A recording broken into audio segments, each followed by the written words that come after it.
Okay, so this is going to be an example of the topic determining end behavior in intercepts to graph a polynomial function. Okay, so let's start. Get rid of that random circle there. Oh, maybe I can't. I guess it's fine. Okay, so let's take a look. Consider the following polynomial function and answer the questions regarding the graph of that function. And then we're going to go ahead and graph it. Okay, so choose the end behavior. So remember what end behavior means, right? So end behavior is what's going on at the ends of this graph. So I'm just going to jot down my f of x. So it's negative x plus 2 times x plus 1 squared times x minus 1. So the end behavior depends on that lead term. And you really want to think of that lead term when this thing is completely multiplied out. So you don't have to take the time to multiply it out. We just need to think about it. So since this is negative, it's going to have a negative lead coefficient. What's going to come out when we multiply these parentheses together? The lead term in the first parenthesis is x. The lead term in the second parenthesis, because we're squaring, would be x squared. And the lead term in the last parenthesis, again, would be an x. Remember, when we multiply, we add the exponents. So the lead term here would be a negative x to the 2, 3, 4, to the fourth power. So what this tells me is the end behavior is going to behave like the function f of x equals negative x to the fourth, which would look like an upside down parabola. Remember, even functions resemble parabolas and odd functions resemble x cubed. And of course, you have to take the negative into account.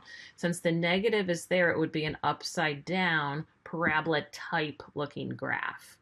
So this means, let's see what our choices are, the language that we use. So we're using falls and rises to the left and right.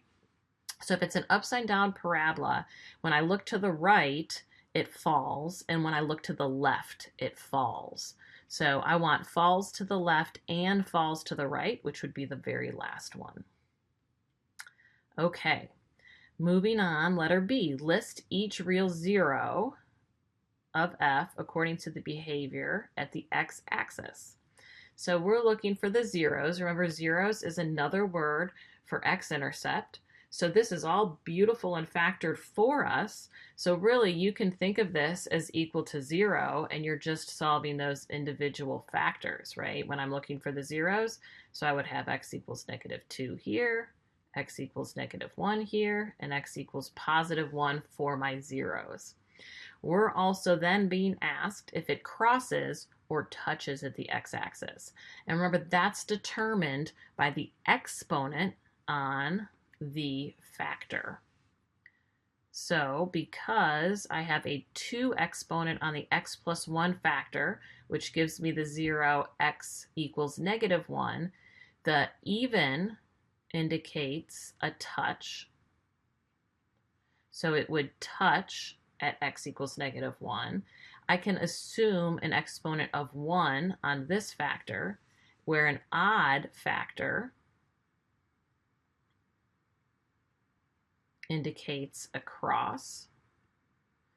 So this would be a cross, and then the same thing would be true over here. So this would be a cross.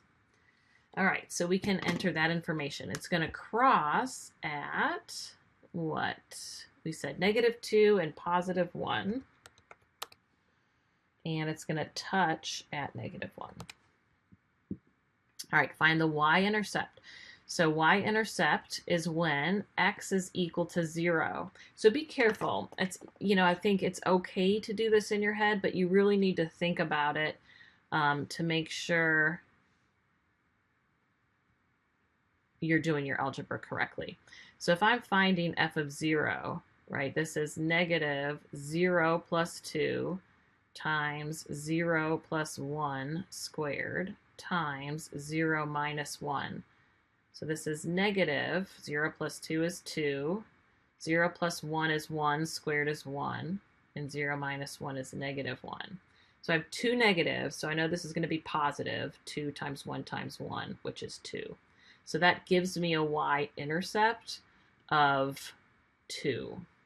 Now, the one thing that I don't think they're real descriptive of here is whether they want that ordered pair format or just the single numbers.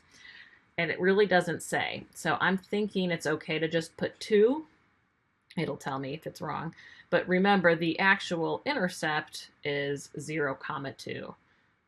So we'll see if it doesn't take it. We would just change the format. All right, and then letter D.